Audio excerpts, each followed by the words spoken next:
Hello and welcome. As I stand at this crossroad in my life, I appreciate the opportunity to reflect and express gratitude to those of you who have been a blessing to me in life and throughout my career. First and foremost, I want all of you to know that I am honored and humbled with your presence here today. If a man's fortune is based on the number of friends he has, I consider myself a very wealthy man, and for that I am truly grateful. In 1983, I started as a dispatcher with the Fairview Police Department. Thanks to Chief Bob Odom, who gave me my first opportunity in law enforcement. Thanks to City Manager Gordy Lampley, who accepted my application for police officer in 1984, which set me on the path at the age of 21 that has led me to where I am today. In those days, there was no formalized field training program, and officers were allowed to work on the street alone for up to a year before attending the State Academy. Thanks to Sergeant Paul Brady and his wife Jerry, a dispatcher and later a magistrate, who were role models for me early in my career. As a Fairview police officer, our closest backup was the Williamson County Sheriff's Department. Thanks to officers like Dusty Rhodes, Roddy Parker, Fred Bennett, and Mike Gann, who represented the kind of officer I aspired to be, professional, sharp, and just squared away. Upon graduating the academy, it became apparent to me that a career in Fairview was not a viable option. For one, it was very difficult to police in your hometown, and two, the pay was simply too low to sustain a decent living. My second cousin, Tommy Jones, was a detective at the Brentwood Police Department. I knew very little about the Brentwood Police Department other than they paid substantially more than Fairview. Aside from Tommy, I only knew two other Brentwood police officers. Rick Pendergrass was my karate instructor as a kid, and this other speedster who lived in Fairview that I stopped on multiple occasions on his way to work, Tommy Campsey. Thanks to Chief Howard Buttry, who afforded me the opportunity to join the police department on February the 1st, 1986. It is such an honor to be one of the few remaining members of this police department who had the privilege to work for Chief Buttry. He was a pioneer in law enforcement and a visionary that led the police department to becoming nationally accredited in 1989. Thanks to Tommy Jones, who I credit for helping me become a Brentwood police officer.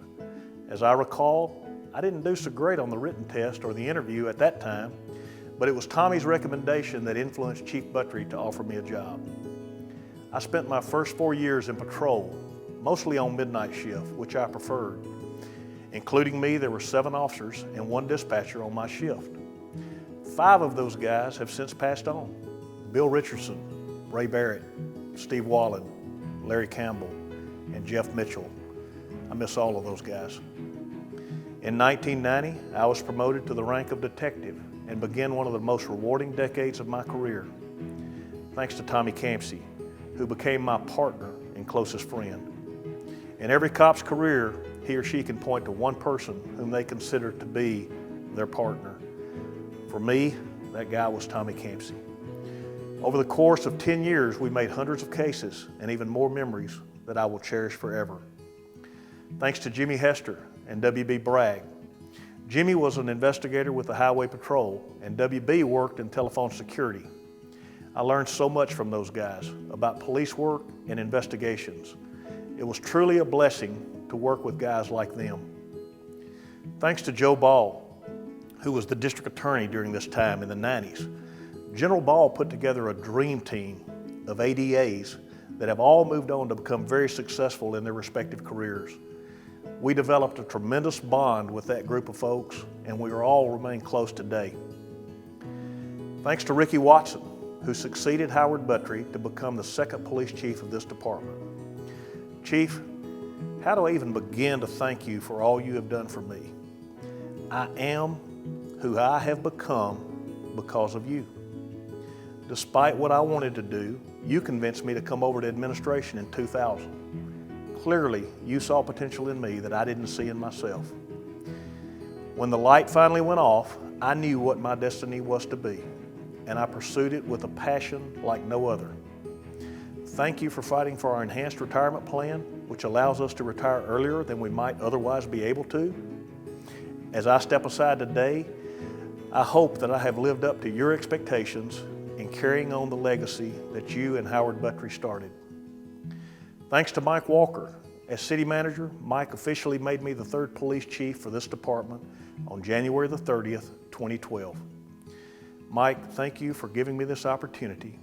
You fulfilled my dream and gave me a once-in-a-lifetime opportunity. I am truly grateful. Thanks to Kirk Bednar. Wow.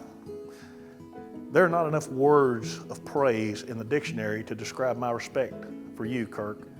You are a rock star as a city manager, a boss, and a person. Can I get an amen from the department heads in the room? Have I had the distinct pleasure of working for you most of my tenure as chief? Our successes in the police department are your successes. You have supported my initiatives every step of the way and allowed me to run my department as I chose to do so. Heck, you even got behind my push to build a new police facility, which is the single largest project in the city's history to date. You heard Richard Hickey talk about the Chief Sheepdog Initiative, an award that is only given to a select number of people in any given year. Just as the police watch over and protect the citizens, you have watched over and taken care of us as employees. Not just the police, but all the city employees. As one of my last acts, I want to present you with this Chief Sheepdog. Your wisdom, your leadership, your counsel, and your compassion have been invaluable to me, and these characteristics meet the criteria that make you a worthy recipient of this award. Thanks to the commissioners, past and present, your service to the city is commendable. Your support of me, the police department, and public safety in general has never wavered. In spite of what others in police work were experiencing around the country in recent times, you collectively remained outwardly and vocally supportive of us. You can't possibly know what that meant to me and our employees. Frankly, I consider all of you friends first and commissioners second. I'm guessing that's an exception and not the rule when it comes to relationships in other governmental entities. Thank you for supporting our succession plan and understanding the importance of promoting from within. Thanks to all city employees, even Brian Goss. I've worked with some of you for decades and others just a few days. I would liken our relationship more to like a family than a merely a co-worker. I believe we all genuinely care for one another, respect one another, and support one another's pursuit of excellence and success in what's best for the city of Brentwood. Thanks to the citizens of Brentwood, business owners, and others in the community, it has been my pleasure to serve you. The relationships that we forged, particularly those here today, will endure. The generosity and outpouring of support we receive continuously from those in our community is unmatched anywhere. I wish everyone in law enforcement could experience the love and support you all have bestowed on us. Thank you to my mentors and peers from around the state. If you are here today, rest assured I'm talking about you. I have learned so much from all of you, but what I value most is your friendship, and for that I will always treasure. I would be remiss if I didn't specifically mention Joe Casey, Bobby Williamson, Paul Jackson, Phil Keith, Tony Crisp, Gil Kendrick, Freeman Cooper, and so many others who are true legends in our profession. I am blessed to have known and worked alongside all of you. Thank you to my family. No one compares to the love I have for my mom, my dad, and my sister, with one exception that I'll get to shortly. Their unconditional love and support for me sustains my purpose in life. No words would ever do justice to the gratitude I hold in my heart for them. I love you all, even you, Fred. Thank you to Kim, my partner, my best friend. Through the best times and the worst, you have stood by me, oftentimes in the shadows, supporting me every step of the way. In the 28 years we've been together, I know it hasn't been easy on you. It's not easy for any spouse or partner of someone in this profession. Surely there's a special place in heaven for all of you.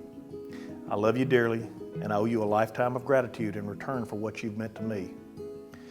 I've intentionally saved my staff, my extended family, for last. For those of you outside of law enforcement, you will never understand the bond we as police share. It's indescribable, yet undeniable. We live the majority of our lives together. We share holidays and weekends. We bleed together. We cry together. We laugh together. And God forbid we would give our lives for each other. The new police building will likely be pointed to as my legacy, but that's low-hanging fruit. As Richard read, it's the men and women of the police department that I'm most proud of.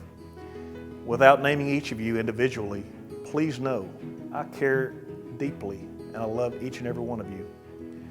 Thank you to Tommy Walsh, who served as my assistant chief for the better part of my tenure as chief. Thank you to my command staff and supervisors, who always made me look good and made my job easier. Collectively, we accomplished some pretty amazing things that we can all be proud of.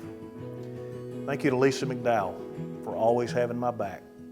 You are a confident and a trusted advisor. You deserve so much credit for our successes. Truth be known, you actually run the department. I just get the credit for it. If we were a sports team, you would consistently be our MVP. I appreciate you more than you'll ever know. Best day, May 6, 2002.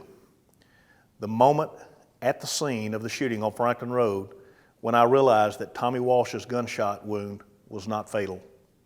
And honestly, every other day in my 36-year career, with the exception of one. Worst day, June 18th, 2020. Attention all units. Dispatch 282, Officer Destin Legeza. Officer Legeza, we honor you for your ultimate sacrifice. We thank you for your dedication, loyalty, and service to the citizens of Brentwood, the state of Tennessee, and the United States of America. Your sacrifice will never be forgotten. Nothing else even comes close in comparison to the day we lost Destin Legeza. His memory lives on in all of us.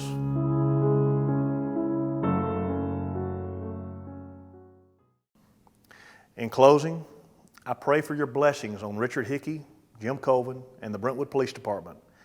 I am confident in their competence and ability. The quality of our staff from top to bottom is better now than ever. And I know that great days lie ahead for this department under their leadership. Please continue to support them as you have supported me. And finally, as the sun sets on my career, I think the time is fitting for this old cowboy to ride away.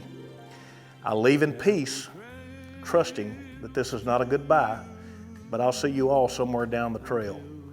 God bless you all, and happy trails. Happy trails to you. Keep smiling.